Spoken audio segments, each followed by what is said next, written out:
நீங்க ஏன் இவ்வளோ சீக்கிரமா மறக்கறீங்கன்னு எப்பவாவது யோசனை பண்ணியிருக்கீங்களா? மறக்கிறதுல 4 ஸ்டேஜஸ் இருக்கு. நான் உங்ககிட்ட அதை ஷேர் பண்றேன். Stage 1 sensory memory. நாம ஒரே நேரத்துல பல விஷயங்களை உள்வாங்குறோம்.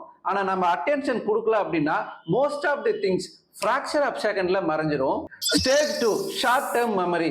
இங்க தான் இன்ஃபர்மேஷனை தக்க வச்சுக்கிறது, ரிட்டென்ஷன் பண்றதுங்கிறது ஒரு ப்ராப்ளமா இருக்குது.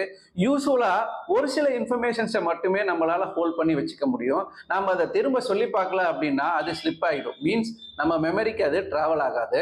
Stage 3 long term memory. நம்ம லேர்னிங்ஸ் நகர வேண்டிய இடம் இதுதான்.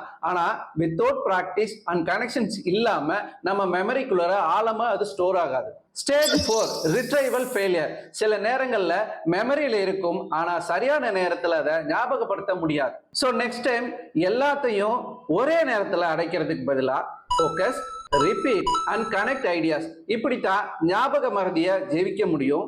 நீங்க இந்த 4 ஸ்டேஜ்ல எந்த ஸ்டேஜ்னு கமெண்ட் பண்ணுங்க.